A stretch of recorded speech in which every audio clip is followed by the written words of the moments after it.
अरे बेटा, अरे सुनो सुनो बेटा। I'm on a highway to hell, I'm on a highway to hell। अरे तुम्हारा पर्स गिर गया बेटा। तुम आज की पीढ़ी ये कानों में ठूस लेते हो और तुम्हें सुनता कुछ नहीं। रेडियो तो हम अपने ज़माने में भी सुनते थे, लेकिन ऐसे कानों में ठूस कर नहीं। साथियों नमस्कार। हमने प्राय है जो अपने सीनियर्स हैं, वृद्ध लोग जो हैं, उनको कहते सुना है, इस प्रकार की कंप्लेंट्स करते सुना है कि आप कानों में लगा लेते हैं और फिर आपको संसार का कुछ नहीं सुनता।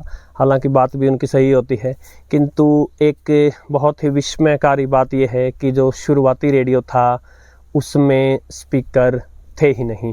फिर उस रेडियो को सुना कैसे जाता था, और उस रेडियो में बैटरी भी नहीं होती थी, तो फिर वो चलता कैसे था। आइए इन्हीं कुछ प्रश्नों के उत्तर जांचते हैं आज के वीडियो में।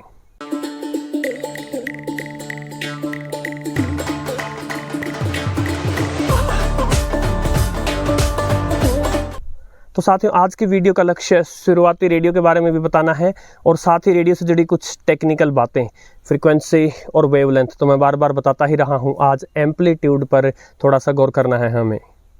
शुरुआत में जो रेडियो आया था उसे क्रिस्टल रेडियो कहते थे। अब इस विषय पर वीडियो लंबे समय से पेंडिंग है और इसके बारे में फुल डिटेल में वीडियो जल्दी ही बनाने का प्रयास करूंगा। ये क्रिस्टल रेडियो होता क्या था, अनेक बार अनेक साथियों ने पूछा है। सो क्रिस्टल रेडियो की खासियत ये थी कि इसमें कोई बैटरी नहीं थी।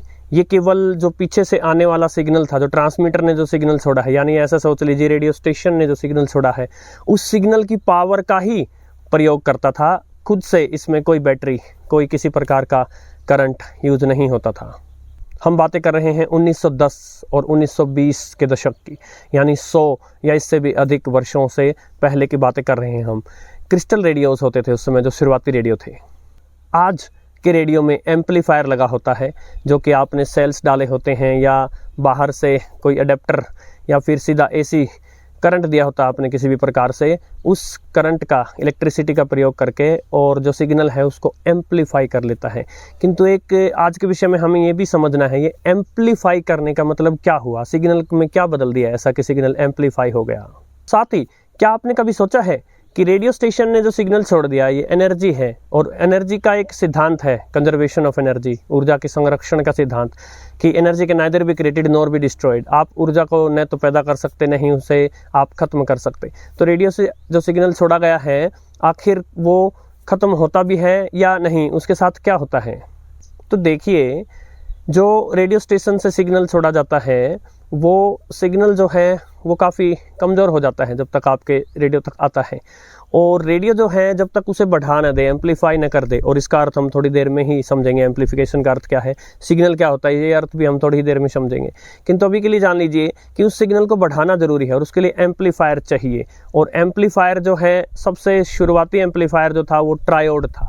तो जब शुरुआती रेडियो थे 1910-20 के दशक के जो रेडियो थे, क्रिस्टल रेडियो, उस समय ट्रायोड की खोज ही नहीं हुई थी। शुरुआती जो ट्रायोड था वो वैक्यूम ट्यूब्स के रूप में आया था। तो जिन रेडियोज़ में ये वैक्यूम ट्यूब थी, बात के रेडियो, वो जो है वो स्पीकर के साथ आते थे, जिनको आप ट्यूब वाले रेडियो भी जानते हो। किंतु शुरुआती रेडियो जो क्रिस्टल रेडियो था वो उनसे भी पहले का रेडियो था, जब एम्पलीफायर की खोज ही नहीं हुई थी। तो क्योंकि एम्पलीफायर नहीं था, तो जो पीछे से सिग्नल आया था उसको डीमोड्यूलेट करने के पश्चात जो है वो इतना कमज़ोर होता था कि उसको स्पीकर को दे भी दे तो स्पीकर कोई आवाज़ पैदा नहीं कर सकता था। इसलिए शुरुआती रेडियो को सुनने के लिए हेडफोन्स का प्रयोग करना पड़ता था।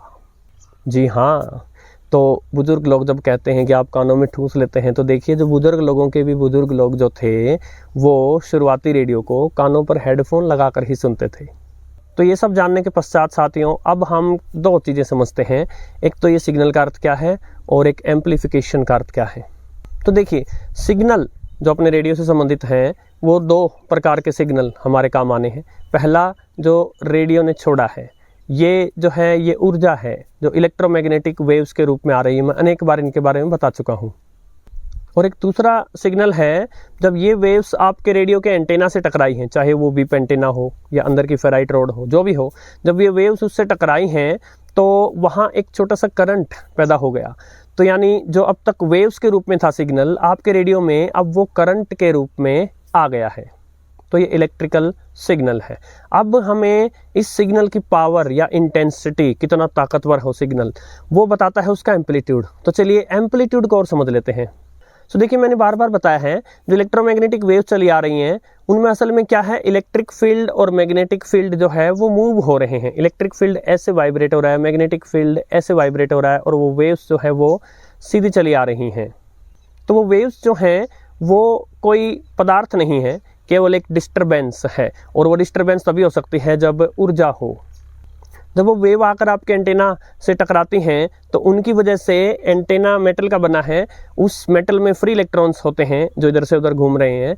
वो मेटल्स, वो इलेक्ट्रॉन जो हैं वो उस मेटल में यानी एंटेना में जो है वाइब्रेट करना शुरू कर देते हैं।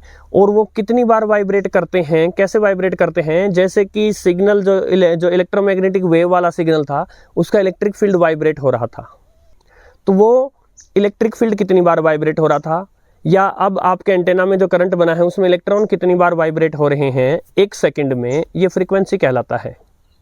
और जब तक इलेक्ट्रिक फील्ड पूरी एक वाइब्रेशन पूरी कर लेता है, यानी नॉर्मल से एक तरफ मैक्सिमम, फिर वापस नॉर्मल, फिर दूसरी तरफ मैक्सिमम, फिर नॉर्मल, ये एक वेव बनी बताते हैं हम। तो इतने में वेव आपके कितनी दूर आ गई, ये दूरी जो है ये कहलाती है वेवलेंथ। इनके बारे में मैं बार बार डिटेल में वीडियो बना चुका हूँ, डिस्क्रिप्शन में लिंक दे दूंगा।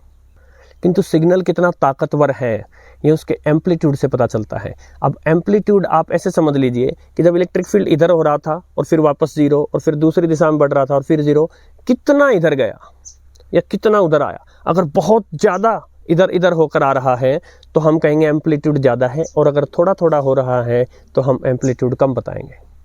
एम्पलीट्यूड ज़्यादा होने का मतलब सिग्नल की इंटेंसिटी ज़्यादा है, पावर ज़्यादा है। तो रेडियो स्टेशन से जब सिग्नल छोड़ा गया उसकी फ्रीक्वेंसी, और अब जब वो लगभग मरने जैसा हो गया है तो भी फ्रीक्वेंसी सेम है, वेवलेंथ सेम है, केवल एम्पलीट्यूड कम हो गया है। इस एम्पलीट्यूड को बढ़ाना ही एम्पलीफिकेशन कहलाता है। तो शुरुआती रेडियो में इस सिग्नल को एम्पलीफाई करने का कोई तरीका नहीं था हमारे पास, इसलिए जो है हेडफोन्स लगाने पड़ते थे, क्योंकि सिग्नल जब आउटपुट के रूप में, साउंड के रूप में सुनाई देता था तो वो बहुत कमज़ोर होता था, वो स्पीकर्स को नहीं बजा सकता था। हाँ, हेडफोन्स को कम पावर चाहिए, इसलिए हेडफोन्स के थ्रू जो है आप सुन सकते थे। और अंत में उस प्रश्न का उत्तर कि जो रेडियो स्टेशन जो वेव्स छोड़ता है ऊर्जा मरती तो कभी नहीं है, तो उसका क्या होता है। तो देखिए वो जब जैसे जैसे वो आगे सिग्नल चलता है उसका एम्पलीट्यूड कम होता चलता है।